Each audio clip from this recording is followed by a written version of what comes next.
Genshin Impact 5.8 is round the corner, and with there being a new support character in ineffa, a lot of units are getting buffed. Stick around for the whole video because there are some unexpected surprises. First up we have ineffa. I'm a fan of his design, but most people agree that prior to 5.8 he was a little underwhelming in combat. Not anymore. ineffa is obviously tailored towards electro-charged. Ineffa turning it into lunar-charged breathes some much needed life into his teams. Farina takes the hydro slot, and you could either prioritise meta and go with Yelan in the last slot, or get Aura on in there if you like their dynamic in the story. Ineffa gives him elemental mastery from a passive, so it's a strong synergy for him. Before we look at the next character getting a buff, let's look at the sponsor of the video, Loot Bar. They sell in-game currency for all kinds of gachas, including Genshin Impact and Star Rail, and it's up to 25% cheaper than in-game. They even have a 10% off coupon for new users, so you can save even more. Personally, I find the in-game prices are a bit too much, but the Loot Bar prices are a lot more reasonable. They worked with other creators you might have heard of, like Superatom and Raiden Shotgun, and have over 20,000 positive Trustpilot reviews. They're completely safe, but you can check their reputation on Google first if you want to. They are quite a well-known company, even outside of gacha. You only need the UID and server, and your crystals will go through immediately. Check the link in the description to grab some discounts. Now let's look at the next units getting buffed. To any Chaska mains undecided on whether or not to pull an ineffa, you could say they have one leg in and one leg out.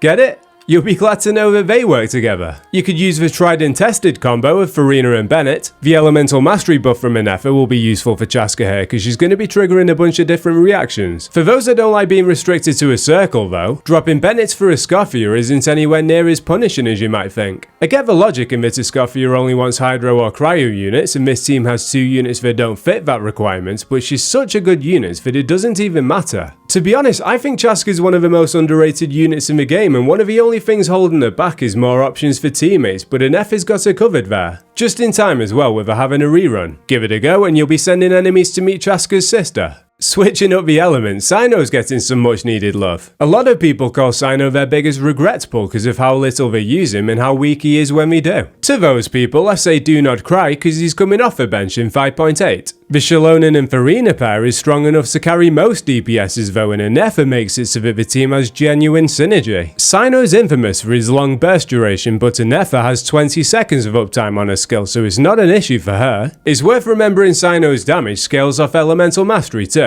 With ineffa giving him some more from her passive, that makes their synergy even stronger. Cyno gets in play in big 2025. It'll be like ineffa left. I know a lot of the fanbase appreciate some Cave content, so you'll be pleased to know he's getting some love. I think it goes without saying there are much better on-fielders here, but the idea isn't to push the ceiling as high as possible. It's simply to have Cave on field and not feel like the team's weaker than a Wuthering Waves livestream. In terms of how you'd build Cave and ineffa teams, I know the Flower Claymore looks nice on him, but it can be difficult getting his burst back, so I recommend Fav. I recommend Deepwood too, because there are going to be a lot of blooms and even hyper blooms with ineffa triggering them. Building energy recharge on him isn't too punishing either, given the fact ineffa gives him the elemental mastery he loses back from a passive anyway. Also, run 2 Hydro units, probably Yelan and Xingqiu, so you have enough Hydro application for lunar charged uptime. Not the strongest ineffa team, but definitely one of Cave's strongest. It might be worth giving him a go in the Abyss if Alhaven's not busy having a go in his Abyss. Nuvalet's getting another buff with the release of ineffa, so maybe now he'll finally be usable. Prior to 5.1, people running with Farina, Kazuha and Zhongli. Shalonen in 5.1 replaced the comfort of Zhongli's shield with healing, big buffs and even more resistance shred.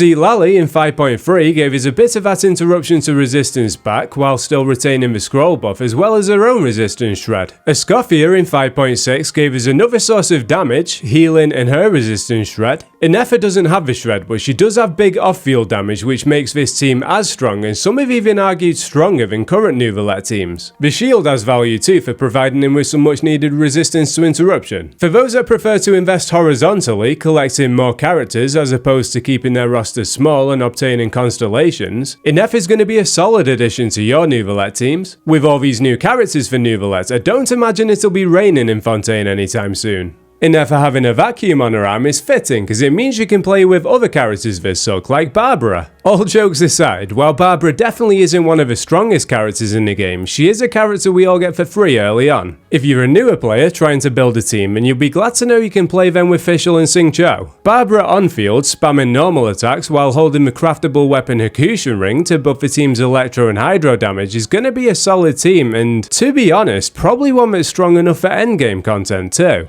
Nilou's another unit that appreciates a new teammate. Basically, you press Nilou's skill and you're faced with an option. Press the skill a few more times to turn her into a bloom support, or press normals to give a hydro infusion on her normals and make her a DPS. When she launched in 3.1, no one used the DPS side of the kit because even though we had Yelan and Kazuha, we didn't have many good sustain options for her. She scales off HP so can't use Bennett, and when Farina replaced Yelan, it meant Zhongli was less viable because he didn't heal to counter Farina's bleed. Shalonen changed that and gave us our first genuinely strong Nilou DPS team. Escoffier paired with Lali gave us our second, and now Ineffa's given us our third. It's nice to have different team archetypes for our DPSs, so Nilou getting another is appreciated. Mualani's another Hydro DPS that appreciates another team archetype. For a long time, she was only used in Vape teams, and while they are her best teams, Escoffier give her another option. Just like with Nilou, Ineffa gives her a third archetype for Lunar Charge teams. There are two big drawbacks of running Mualani in Vape teams, despite it being her best archetype. Firstly, other Hydro units can remove a Pyro aura. Let's say you run Farina for example, she removes the Pyro aura and now Mualani doesn't Vape. It's a shame because you want the Hydro Resonance for the extra HP that Mualani's damage scales off. It puts you in a situation where you have to choose one or the other. Secondly, triggering 4-piece scroll can be awkward in Vape teams. You won't have that issue with Ineffa. Drop Farina's skill, switch into Shalonen, then Ineffa, then Mualani. It's less of a Mualani hypercarry team, but that doesn't make the team worse. If anything, it gives her another use so she might get played a bit more. Another unit that wants to get played more is Arlecchino. Since Mawika's got a massive nuke on her burst and is doing charge attacks for 100k and upwards, people don't play Arlecchino as much. Ineffa is an unlikely unit that benefits Arlecchino more than Mawika though. She's taken her out of that dusty house and outside to see those northern lights. Arlecchino applies a decent amount of pyro, but not so much that you completely wipe the Hydro. As long as Hydro exists on the enemy, Ineffa can put Lunar Charged on them and use it to trigger a passive, which is where most of the damage comes from. The shield is useful too for survivability. Obviously Arlecchino can't receive healing from her teammates, just a burst, but you don't want to be relying on getting it back up after using it, so a shield at the simple press of her skill is some nice quality of life. Clevy could have done with one of those. Most of you will remember that last anniversary we all got to choose a free 5-star from the standard banner. Since then they've added Mizuki to the standard pool, so it's nice that she's getting another unit to synergize with in case we get to choose another 5-star this anniversary. She doesn't synergize with units that deal coordinated damage off-field in sync with the on-fielder's normal attacks like Yelan, Xingqiu, Beidou or C6 Fischl, because she doesn't normal attack in a floating stance. This makes units like Ineffa that just deal damage with no need for a trigger all the more valuable. Mizuki scales off Elemental Mastery too, so Ineffa giving us some more is genuinely useful for her. Overall, 5.8 is looking like a good patch for those who like strong supports enabling experimental teams and less meta units. If you liked this video, I put out an Ineffa guide a few days ago, and I'll be showcasing her with all of these units and more when she drops. Come join my Discord if you use it, links in the description, and take it easy.